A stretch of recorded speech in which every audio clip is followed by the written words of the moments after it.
Hi viewers, welcome to Sonia vlog. So ಇವತ್ತು ಬಂದುಬಿಟ್ಟು ನಾವು ಸುಬ್ರಹ್ಮಣ್ಯ ಧರ್ಮಸ್ಥಳಕ್ಕೆ ಹೊರಟಿದ್ವಿ. ಸೊ ಹಾಸನಿಗೆ ಬಂದಿದ್ವಿ. ಏಕಾದಶಿ ದಿಂಡಿ ಉತ್ಸವ ಇತ್ತು. ಸೊ ಅದು ನೋಡೋಣ ಅಂತೇಳಿಬಿಟ್ಟು ಸೊ ಹಾಗೆ ಹತ್ತಿರ ಬಂದಿದ್ದೀವಲ್ಲ, ಒಂದು ಸತಿ ಸುಬ್ರಹ್ಮಣ್ಯ ಧರ್ಮಸ್ಥಳ ವಿಸಿಟ್ ಹಾಕ್ಕೊಂಡು ಹೋಗೋಣ ಅಂತೇಳಿಬಿಟ್ಟು ಹೊರಟ್ವಿ. ಯಾವಾಗಲೂ ಭೈರಪುರದಲ್ಲಿರುವ ಶನಿ ಮಹಾತ್ಮ ದೇವರಿಗೆ ಒಂದು ನಮಸ್ಕಾರ ಹಾಕಿ ಹೊರಡುವಂಥ ವಾಡಿಕೆ. ಸೊ ಹಾಗೆ ಒಂದು ನಮಸ್ಕಾರ ಮಾಡಿಕೊಂಡು ಹೊರಡ್ತಾ ಇದ್ದೀವಿ. ರೋಡಂತೂ ತುಂಬ ಅಂದರೆ ತುಂಬ ಕೆಟ್ಟದಾಗಿತ್ತು. ರಸ್ತೆ ಒಳಗಡೆ ತುಂಬ ಗುಂಡಿಗಳು ಆಗಿದ್ವು, ಯಾಕೆಂದರೆ ಟ್ಯಾಂಕರ್ಸ್ ಎಲ್ಲ ಓಡಾಡುತ್ತಲ್ಲ. ಸೊ ಹಂಗಾಗಿ ತುಂಬ ಡ್ಯಾಮೇಜ್ಗಳಾಗಿತ್ತು. ಮತ್ತು ನಿಮಗೆ ಗೊತ್ತಿದೆ, ಗುಡ್ಡ ಕುಸಿತ ಎಲ್ಲ ನಡೀತಾ ಇದೆಯಲ್ಲ. ಸೊ ಹಾಗಾಗಿ ಕೂಡ ತುಂಬ ಪ್ರಾಬ್ಲಮ್ ಆಯಿತು. ಮಳೆ ಅಂತೂ ಕಂಟಿನ್ಯೂಸ್ ಆಗಿತ್ತು. ವೆಹಿಕಲ್ಲು ಅಷ್ಟೇನಿರಲಿಲ್ಲ. ನಾವು ಮೆಲ್ಲಿಗೆ ಹೋದ್ವಿ, ನಿಧಾನಕ್ಕೆ ಓಡಿಸ್ಕೊಂಡು ಹೋಗಿದ್ವಿ. 40 ಹೋಗಿದ್ವಿ, 40 ಸ್ಪೀಡಲ್ಲಿ. ಹಾಗೆ ಹೋಗ್ತಾ ಹೋಗ್ತಾ ಜಲಪಾತಗಳು ಸಿಕ್ಕಿದ್ವು.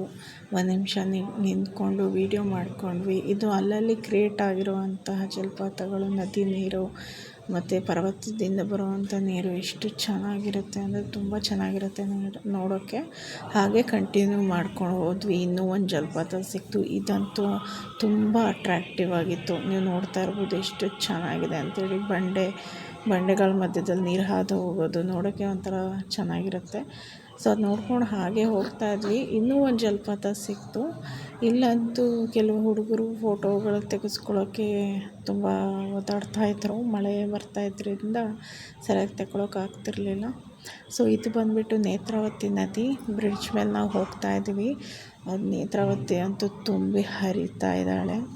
ಇದಂತೂ ಬ್ರಿಡ್ಜ್ ಮಟ್ಟಕ್ಕೇ ಹರಿತಾ ಇತ್ತು ನದಿ. ನಮಗಂತೂ ಬ್ರಿಡ್ಜ್ ಮೇಲೆ ಹೋಗೋಕ್ಕೇ ತುಂಬ ಅಂದರೆ ತುಂಬ ಭಯ ಆಗೋದು. ಆದರೂ ಹೋದ್ವಿ. ಸೊ ಇವಾಗ ಬಂದುಬಿಟ್ಟು ನೆಕ್ಸ್ಟು ನಾವು ಧರ್ಮಸ್ಥಳ ಆರ್ಚ್ ಹತ್ರ ಹೋಗ್ತಾ ಇದ್ದೀವಿ. ಎಂಟ್ರಿ ಆದ್ವಿ, ಆರ್ಚ್ ಹತ್ರ ಹೋಗ್ತಾ ಇದ್ದೀವಿ. ಫಸ್ಟು ಒಳಗಡೆ ಹೋಗಿಬಿಟ್ಟು ಸಾಕೇತ್ ಲಾಡ್ಜ್ ಬುಕ್ ಮಾಡಿ ಬರೋಣ ಅಂತ ಹೇಳಿ ಹೋಗ್ತಾ ಇದ್ವಿ. ಬುಕ್ಕಿಂಗ್ ಆದಮೇಲೆ ನಾವು ಸೀದಾ ಹೋಗಿದ್ದು ಬಾಹುಬಲಿ ಬೆಟ್ಟಕ್ಕೆ. ಈ ಬಾಹುಬಲಿ ತುಂಬ ಅಂದರೆ ತುಂಬ ಚೆನ್ನಾಗಿದೆ. ಕರ್ನಾಟಕದಲ್ಲಿ 2ನೇ ಬಾಹುಬಲಿ ಇದು. ಮೊದಲನೇದು ಬಂದುಬಿಟ್ಟು ಶ್ರವಣ ಬೆಳಗೊಳದಲ್ಲಿರುವಂತಹದ್ದು. ಅದು ಬಂದುಬಿಟ್ಟು ಚಾಮುಂಡರಾಯ ಕೆತ್ತಿಸಿರುವಂಥದ್ದು. ಆ ಬಾಹುಬಲಿನ ತುಂಬ ಎತ್ತರ ಇದೆ. ಇದು ಬಂದುಬಿಟ್ಟು 2ನೇದು. ಇದು ಮೂಡುಬಿದ್ರೆಯಲ್ಲಿ ಕೆತ್ತನೆ ಮಾಡಿ ಇಲ್ಲಿ ತಂದು ಪ್ರತಿಷ್ಠಾಪನೆಯನ್ನು ಮಾಡಿದ್ದಾರೆ. ತುಂಬ ಚೆನ್ನಾಗಿದೆ ಕೆತ್ತನೆ ಕೆಲಸ. ನಂಗೆ ತುಂಬ ಇಷ್ಟ ಆಯಿತು. ಇದು ನೋಡ್ತಾ ನೋಡ್ತಾ ಏನೋ ಒಂಥರ ಮನಸ್ಸಿಗೆ ತುಂಬ ಅಂದರೆ ಸಂತೋಷ ಆಯಿತು. ನಮ್ಮ ಹಾಸನದಲ್ಲಿ ಇದ್ದಿದ್ದು ಒಂದು ಬಾಹುಬಲಿ ಆದರೆ ಇದು 2ನೇ ಬಾಹುಬಲಿ. ಸುತ್ತಮುತ್ತ ಪರಿಸರ ತುಂಬ ಚೆನ್ನಾಗಿತ್ತು. ಹಾಗೆ ನನ್ನ ಮಗಳು ಕೂಡ ತುಂಬ ಎಂಜಾಯ್ ಮಾಡಿದ್ಲು. ಅವಳಂತೂ ಛತ್ರಿ ಇಟ್ಕೊಂಡು ಕುಣಿದಾಡ್ತಾಯಿದ್ಲು. ಒಂದು ನಿಮಿಷನೂ ಛತ್ರಿ ಬಿಟ್ಟಿಲ್ಲ. ಮಳೆ ಬರ್ತಾಯಿತ್ತು ಅಂದರೂ ಛತ್ರಿ ಇಟ್ಕೊಂಡು ಕುಣಿದಾಡ್ತಾಯಿದ್ಲು. ನೆಕ್ಸ್ಟ್ ಅವರಪ್ಪ ಬಂದರು. ಅವರಪ್ಪ ಫೋಟೋಸ್ ಎಲ್ಲ ತೆಗಿತಾಯಿದ್ರು, ಬಾಹುಬಲಿದೆಲ್ಲ ಫೋಟೋಸು. ನೆಕ್ಸ್ಟು ನದಿ ಹತ್ರ ಹೋದ್ವಿ. ಇದು ನೇತ್ರಾವತಿ ನದಿ. ಇಲ್ಲಿ ಫಸ್ಟು ಸ್ನಾನ ಮಾಡ್ತಾಯಿದ್ವಿ ನಾವೆಲ್ಲ. ಬಟ್ ಇವಾಗ ಆಗ್ತಾಯಿಲ್ಲ, ಯಾಕೆಂದರೆ ತುಂಬ ಅಂದರೆ ತುಂಬ ನದಿ ತುಂಬಿ ತುಳುಕ್ತಾ ಇದ್ದಾಳೆ. ಸೊ ಈ ನದಿ ತೀರದಲ್ಲೂ ಯಾರೋ ಇಬ್ಬರು ಸ್ನಾನ ಮಾಡ್ತಾಯಿದ್ದಾರೆ. ಗೆಳೆಯರೇ, ಈ ಹುಚ್ಚಾಟಕ್ಕೆ ಕೈ ಹಾಕಬೇಡಿ. ಸೊ ನೆಕ್ಸ್ಟ್ ನಾವೇನು ಮಾಡಿದ್ವಿ, ದೇವಸ್ಥಾನಕ್ಕೆ ಹೋಗ್ಬೇಕಲ್ವಾ. ಸೊ ದೇವಸ್ಥಾನಕ್ಕೆ ಹೋದ್ವಿ. ಅದಕ್ಕೂ ಮುಂಚೆ ನಮ್ಮವರೆಲ್ಲ ಬರೋ ತನಕ ವೆಯ್ಟ್ ಮಾಡಿದ್ವಿ. ಸೊ ಅದೇ ವೆಯ್ಟಿಂಗ್ ಮಾಡಿ ನದಿಯೆಲ್ಲ ನೋಡಿದ್ವಲ್ಲ, ಅದೇ ವೆಯ್ಟಿಂಗು. ಸೊ ಇವಾಗ ಈ ಆರ್ಚ್ ಹತ್ರ ಹೋಗ್ತಾ ಇದ್ದೀವಿ. ಆರ್ಚ್ ನೋಡಿದ್ರೆ ಏನೋ ಒಂಥರ ಮಹಾಪ್ರಾಣದೀಪಂ ಶಿವಂ ಶಿವಂ ಮಹುಂಕಾರ ರೂಪಂ ಶಿವಂ ಶಿವಂ. ದೇವಸ್ಥಾನದಲ್ಲಿ ಫೋಟೋಸ್ ತೆಗೆಯೋಕ್ಕೆ ಅಲೋ ಇಲ್ಲ. ಸೊ ಹಂಗಾಗಿ ನಾನು ತೆಗಿಲಿಕ್ಕಾಗಲಿಲ್ಲ. ಇದು ಬಂದುಬಿಟ್ಟು ಅನ್ನಪೂರ್ಣೇಶ್ವರಿಯ ಹಾಲ್. ಸೊ ನಮಗೆ ಅನ್ನ ಹಾಕೋ ಸ್ಥಳ. ಒಳಗಡೆ ತುಂಬ ವಿಶಾಲವಾಗಿದೆ. ಸಾವಿರಾರು ಜನ ಕೂತ್ಕೊಂಡು ಊಟ ಮಾಡ್ಬೋದು. ಲಕ್ಷಾಂತರ ಜನಕ್ಕೆ ದಿನ ಅನ್ನ ಹಾಕೋ ಒಂದು ಸ್ಥಳ ಇದು. ಸೊ ಇಲ್ಲಿ 2 ಹಾಲ್ ಇದೆ. ಒಂದು ಕೆಳಗಡೆ ಕೂತ್ಕೊಂಡು ಊಟ ಮಾಡ್ಬೋದು, ಇನ್ನೊಂದು ಬೆಂಚ್ ಹಾಕಿದ್ದಾರೆ, ಮೇಲಿದೆ. ಸೊ ನನಗೆ ಯೂಶ್ವಲಿ ಕೆಳಗಡೆ ಕೂತ್ಕೊಂಡು ಊಟ ಮಾಡಿನೇ ಇಷ್ಟ ಆಗೋದು.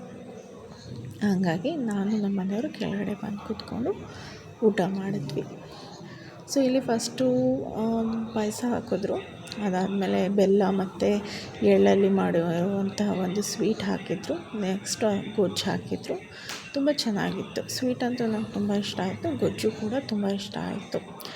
ಸೊ ಇಲ್ಲಿ ಬಂದುಬಿಟ್ಟು ಹಾಕ್ಕೊಂಡು ಹೋಗ್ತಾ ಇರ್ತಾರೆ ಸ್ಪೀಡಾಗಿ, ಏನೂ ನೋಡೋಲ್ಲ, ತಿಂತಾ ಇರಬೇಕು. ಬರೀ 10 ನಿಮಿಷದಲ್ಲಿ ಊಟ ಮುಗಿಸ್ತೀವಿ ಇಲ್ಲಿ.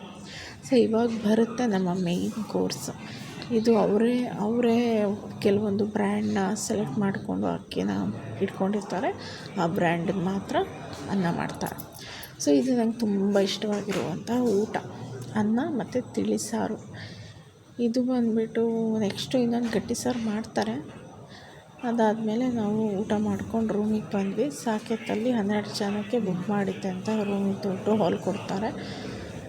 ಕಾಮನ್ ಬಾತ್ರೂಮ್ ಇರುತ್ತೆ ಮತ್ತು ಒಂದು ಡ್ರೆಸ್ ಚೇಂಜ್ ಮಾಡಲಿಕ್ಕೆ ಒಂದು ಕ್ಯಾಬಿನ್ ಥರ ಕೊಟ್ಟಿರ್ತಾರೆ. ಇದು ಕೆಲವೊಂದು ಫೋಟೋಸು ನಾನು ಅಪ್ಲೋಡ್ ಮಾಡಿರೋದು ನನ್ನ ಮಗಳದು, ನೀವು ನೋಡ್ತಾ ಇರ್ಬೋದು.